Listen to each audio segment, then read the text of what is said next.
Rebecca opened her trunk and found a lion cub, bloody, trembling, and staring at her with human-like eyes. No one believed her story, until a neighbor revealed a chilling secret. But what happened next will shock even those who thought they'd seen everything. But first, let's go back to the beginning. The smell hit her first. Earthy, wild, unfamiliar. Not the crisp scent of gasoline and rubber that usually lingered in her garage. This was muskier, raw, a whisper of the wilderness pressing its weight against the manufactured shell of suburban safety. Rebecca's breath caught as she inched closer, one trembling hand rising instinctively to her mouth. The cub's fur was matted with dirt and streaked with dried sap, patches of skin raw and pink where thorns or claws had torn through. Its sides rose and fell in uneven gasps, like an old accordion struggling for air. Rebecca blinked hard, once, twice, as if her vision would clear and the impossible creature would vanish, some cruel mirage conjured by isolation and grief. But the cub remained, its small chest fluttering, its gaze locked onto hers with a stillness that pierced. Those amber eyes were not merely frightened, they were pleading, as if it somehow knew she was the only chance it had left. The air was cold in the garage, but Rebecca's skin burned. A prickling heat crawled up her neck, igniting every dormant instinct in her body. She glanced around, half expecting someone to jump out and yell that this was all a prank. Nothing. Just the quiet echo of her own sharp breathing and the ticking of the old wall clock above the workbench. She took a cautious step forward, her boot scuffing the concrete floor. The cub flinched, its body curled tighter, a defensive coil of sinew and trembling fur. But it didn't hiss, didn't bare teeth. That in itself was strange. Predators, even young ones, didn't usually stay silent in fear. This wasn't a challenge. It was surrender. Something shifted inside her, an old feeling, one she hadn't touched since her husband had passed 3 winters ago. The need to protect, the need to matter. Rebecca crouched slowly, her knees stiff and reluctant. The cub made a sound again, quieter this time, a broken whimper, almost like a child's.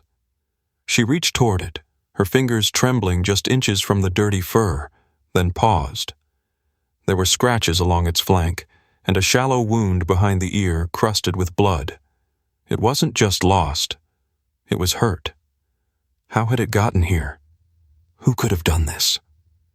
The questions piled like a rising tide, but for now she had only one answer that mattered.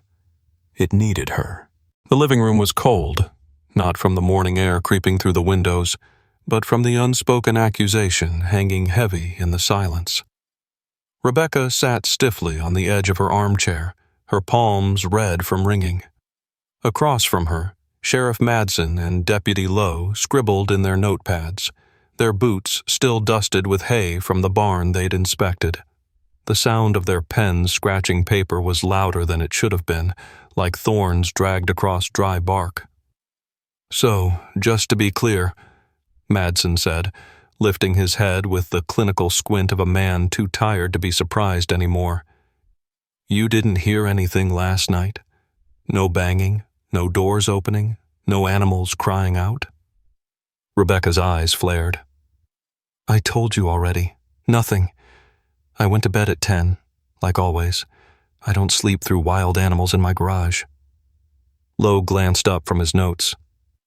"But your garage was locked, and your trunk still sealed.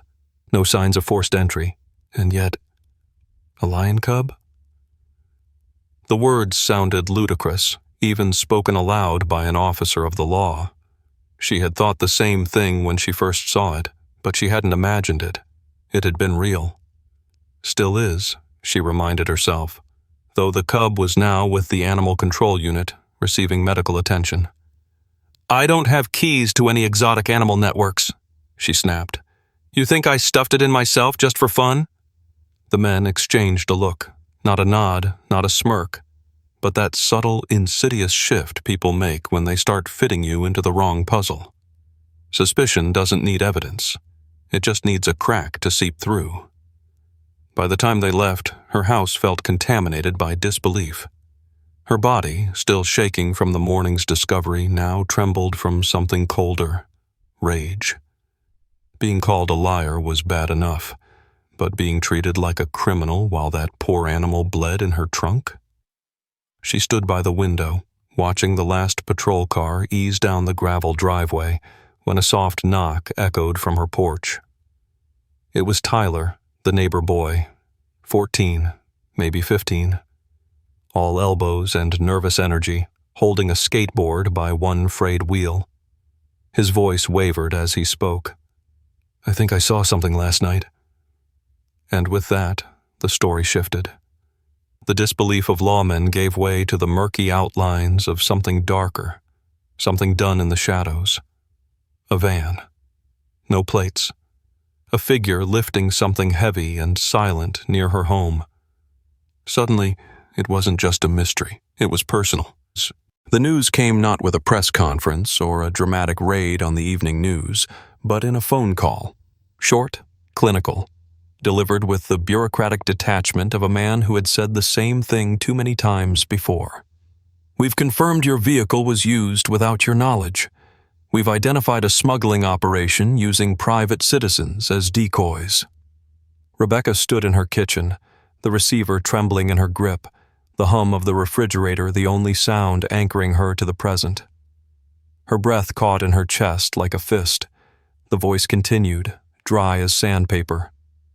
"They use magnetic keys to open trunks. No forced entry, no trace.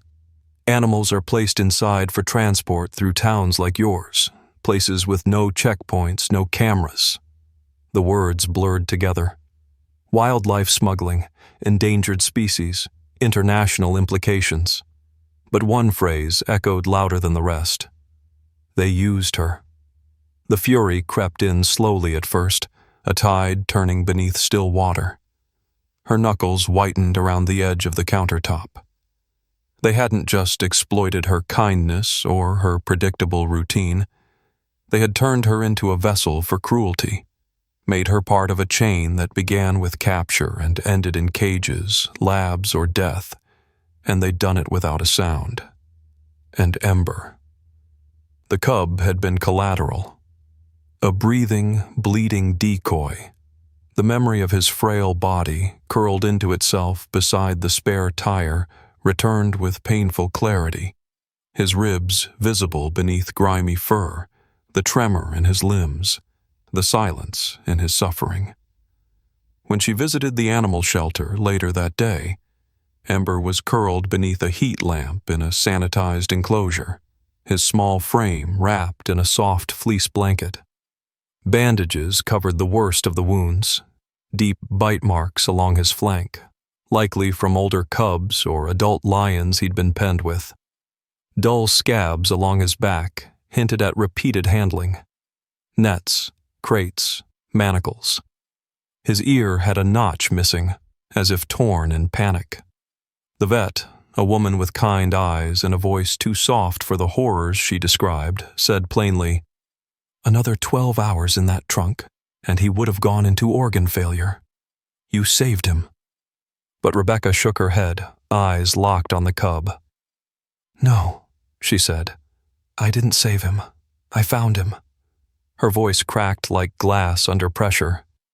"The people who did this, they still have others." It wasn't just about Ember anymore. It was about every silent cry shoved into a trunk and driven through quiet neighborhoods like hers, depending on chance and decency to be heard. The weeks that followed were slow and deliberate, as if life itself had shifted into a lower gear. Rebecca's visits to the Wildlife Center became ritual.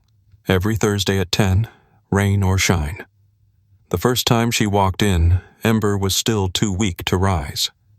He simply lifted his head, eyes half-lidded, then dropped it again onto the fleece-lined bed with a low, contented sigh. But when she spoke, just a soft, "Hey there, little one," he blinked fully, ears twitching toward her voice, That was the moment the staff started calling him hers. By the third visit, he was standing when she arrived. By the fifth, he would press his body against the gate, low growls of welcome rumbling from his chest. No one else got that. The keepers tried not to make too much of it, but even the hardened vet, who'd seen the worst that animal cruelty could carve into flesh, remarked once, "He knows. Whatever happened in that trunk, he remembers you as the moment it turned." Rebecca never spoke about the trial, about the long weeks of hearings, evidence logs, courtrooms thick with the reek of cigarette breath and rot. She never recounted the photo evidence, cages stacked in vans, receipts for black market sales, a ledger that listed Ember only as Unit 4, small feline, unsexed. The town read about it all in the Gazette, the headlines screaming, "Local widow helps dismantle international smuggling network." People sent flowers, baked pies. A state senator wrote her a letter in silver ink on cream stationery, but Rebecca didn't hang the articles, didn't frame the photos. "I just opened my trunk," she would say to anyone who asked. "He did the rest." The morning of the farewell arrived cloaked in gold, the kind of crisp autumn clarity where every leaf looked painted by hand. The center was quiet, save for the rustle of wind in the mesh enclosures. Ember was larger now, his legs longer, the baby fat gone from his face. But when he saw her, his body softened. His head tilted the way it always had, as if trying to understand her from across some invisible chasm. She knelt, one hand on the gate, and he approached slowly. No drama, no noise. Just two creatures who had shared a moment of improbable intersection. And then he did it. Pressed his forehead, now stronger and broader, against the gate, gently, deliberately, until it rested where her palm met the steel.